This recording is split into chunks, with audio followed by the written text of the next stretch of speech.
आज जिस संदर्भ में इस प्रेस वार्ता को रखा गया है, ये एक ऐसा विषय है जिसको गाहे बगाहे पिछले लंबे समय से आप में से तमाम साथी व्यक्तिगत तौर पर या सार्वजनिक तौर पर मुझसे ये सवाल पूछते आए थे कि आप गठबंधन किसके साथ करेंगे, किसके साथ आपका गठबंधन होगा।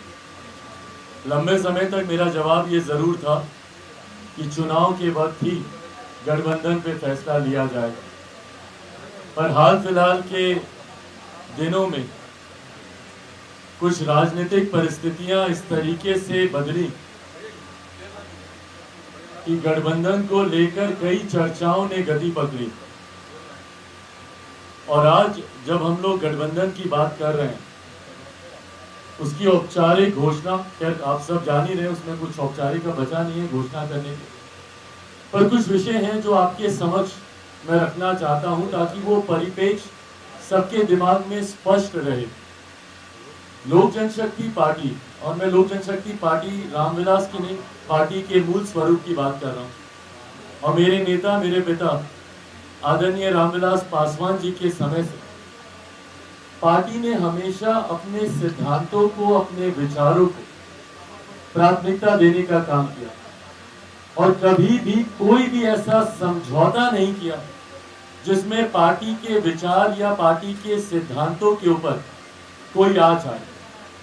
2014 में जब लोक जनशक्ति पार्टी एनडीए का हिस्सा बनी, उस वक्त भी हमारे नेता जिस गठबंधन में थे वो उस गठबंधन के साथ ही रहना चाहते थे, पर पार्टी के और संसदीय बोर्ड के, और उस वक्त क्योंकि मैं संसदीय बोर्ड का अध्यक्ष था, इस सुझाव को उन्होंने सम्मान दिया जब पार्टी ने ये ख्वाहिश हमारे नेता और उस वक्त के हमारे राष्ट्रीय अध्यक्ष आदरणीय रामविलास पासवान जी के समक्ष रखी कि हम लोग को एनडीए गठबंधन के साथ जाना चाहिए। और ये बात किसी से छुपी नहीं है कि 2014 में भी मेरी एक सक्रिय भूमिका थी। मैं चाहता था कि हम लोग एनडीए का हिस्सा रहें और हम लोग एनडीए का हिस्सा हम लोग बने। 2014 का चुनाव हो, 2015 का बिहार विधानसभा का चुनाव हो या 2019 का पुनः लोकसभा का चुनाव हो, ये तीनों चुनाव मजबूती से हम लोगों ने भारतीय जनता पार्टी के साथ रहते हुए एनडीए गठबंधन के तहत हम लोगों ने लड़ने का काम किया।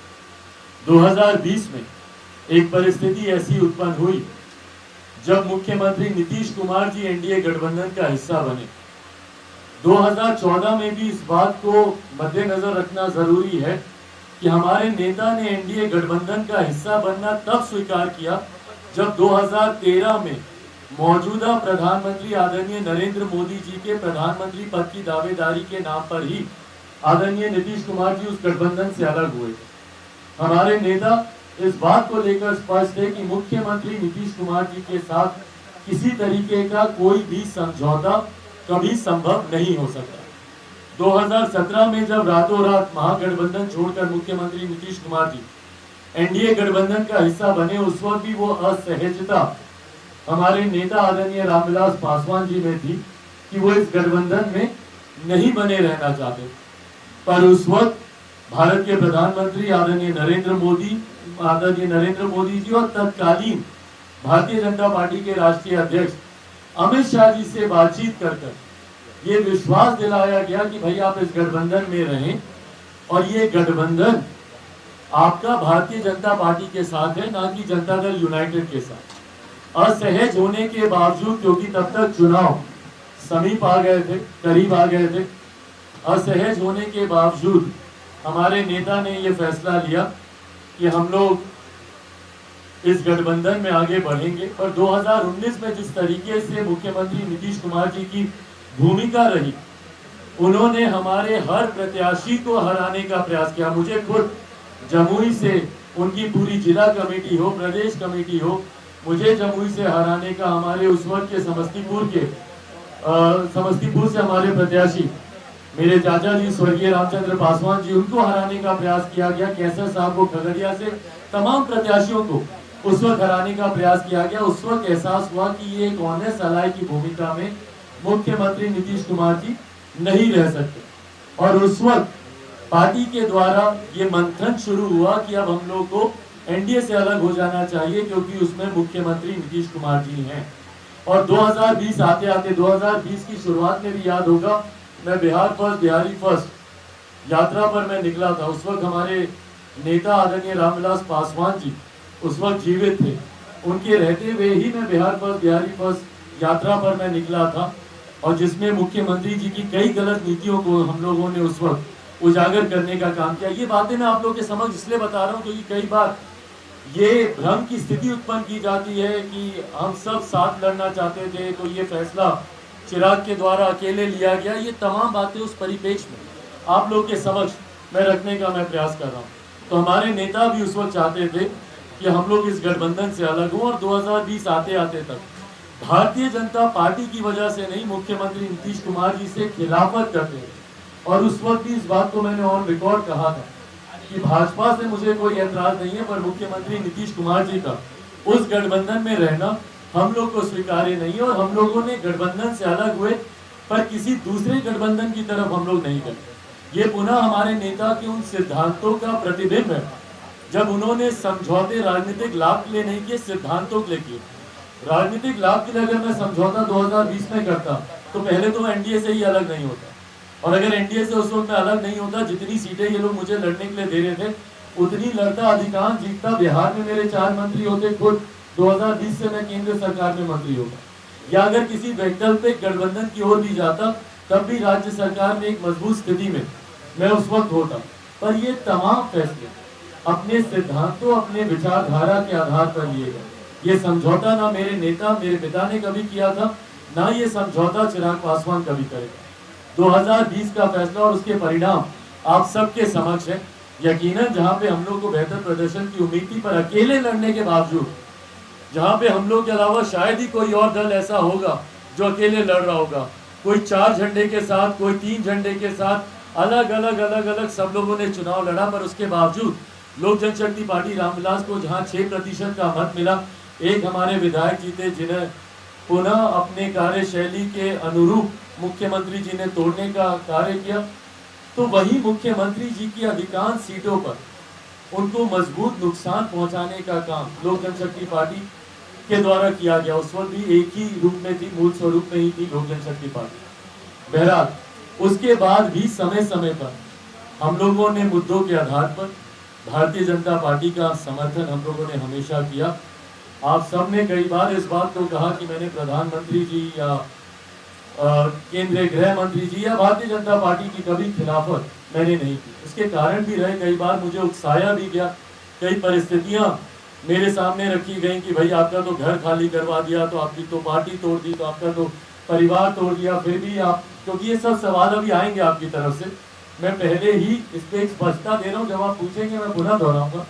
तो उस वक्त भी इस बात को मैंने स्पष्ट रखा था कि मेरी व्यक्तिगत हितों की लड़ाई नहीं है, ये मेरे विचारधारा की लड़ाई है, ये हमारे सिद्धांतों की लड़ाई है। मैं बिहार फर्स्ट बिहारी फर्स्ट को लेकर आगे बढ़ने का मैं काम कर रहा हूँ। ऐसे में मेरे मुख्यमंत्री की 7 निश्चय नली गली बनाने से भैया बिहार का विकास नहीं होता।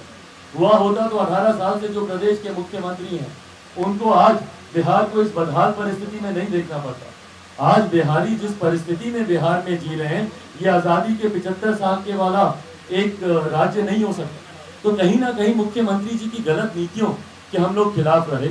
2020 में उसी के आधार पर हम लोगों ने चुनाव लड़ने का हम लोगों ने काम किया, और उस वक्त भी जब हम लोग अलग हुए, भारतीय जनता पार्टी का और प्रधानमंत्री जी का समय समय पर रह रहकर मैंने समर्थन उनकी नीतियों का, हर उस नीति का जो हमारे सिद्धांतों के आधार पर रही, मजबूती से हम लोगों ने समर्थन किया। कई बार तंज के तौर पर मेरे ऊपर हनुमान का भी का नाम दिया गया, पर्यायवाची नामों से मुझे बुलाया गया।